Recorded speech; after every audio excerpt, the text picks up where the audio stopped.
YouTube exclusive on my channel. I believe I have figured out the UFO story. Ladies and gentlemen, feel free to use this or share this story with whomever you need to on TikTok, wherever you want to, but it's exclusively on my channel. After years of research, paying close attention, connecting the dots, this story seems to add up pretty stinking well. Is the most dangerous information that you know. Oh boy. They're going to hoax an alien threat. There's a group of people who control this issue that are trying to provoke an interplanetary incident. So the next war, World War III, will be interplanetary. Speaking right there was Stephen Greer, and he goes on to talk a little bit about Dr. Wernher von Braun, who was the man, obviously, who helped create the rocket. And he had said on his deathbed that they're going to hoax an alien invasion and it's all a lie. And he repeated that over and over and swore on that up and down until the day he died. Our next clip happened today, which is August 27th, 2024, on the show Vet It. So you're saying Tim Taylor potentially briefed President Obama at Camp David about this envelope that Chris Bledsoe had sent, which contained a description of Chris's experience and his prediction for the future, which was something rough is coming and going to happen with a Middle East war and whatever. It was taken forward to the future by entities.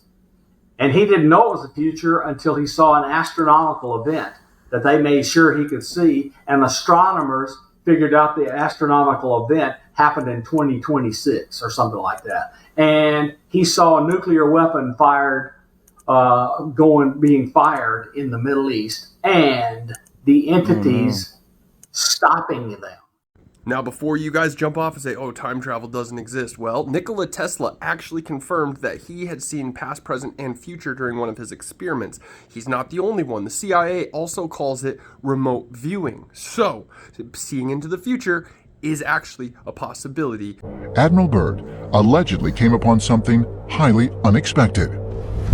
Admiral Byrd heard there was an entrance to the center of the Earth through the South Pole.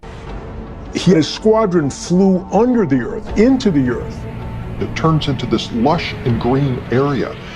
He tells how all of a sudden he starts to see a shimmering rainbow city that's made of crystal. He's escorted into a cavernous type of an area where he meets a being he refers to as the Master in his diary.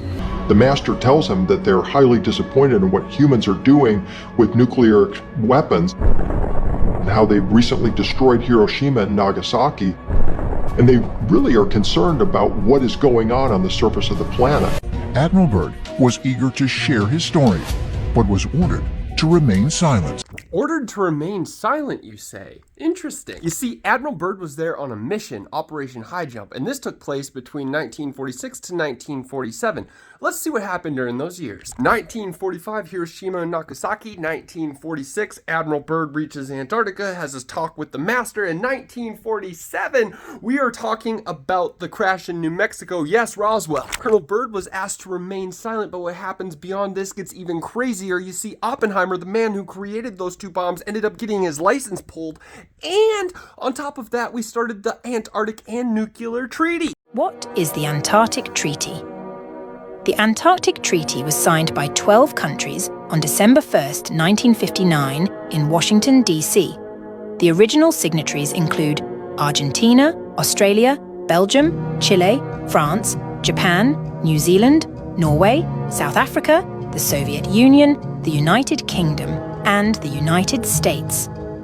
The treaty designates Antarctica as a demilitarized zone, prohibiting any military activity on the continent.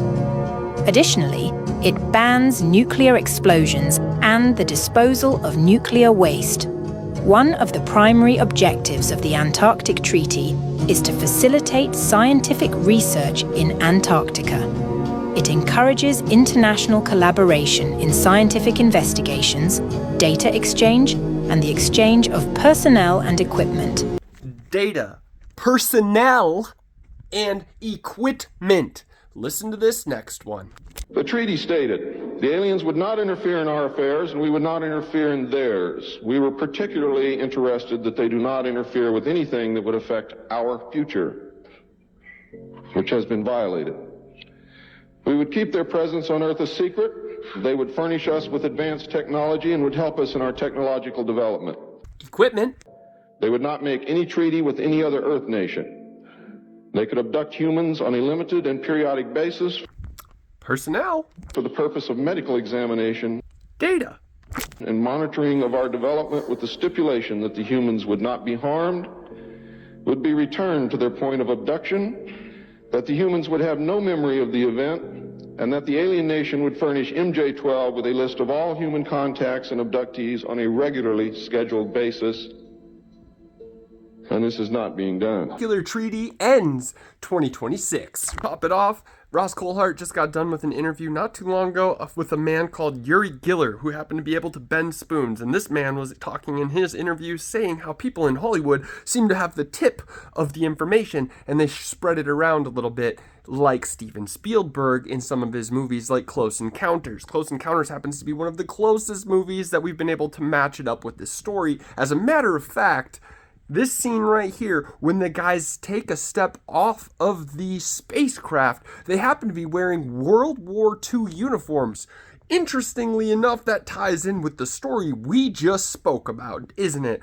During the time of Nagasaki and right near the Cold War. If that's not interesting, I don't know what is. But don't let me forget about Back to the Future with the war with the Libyans. Everybody! Who? Who do you think? The Libyans!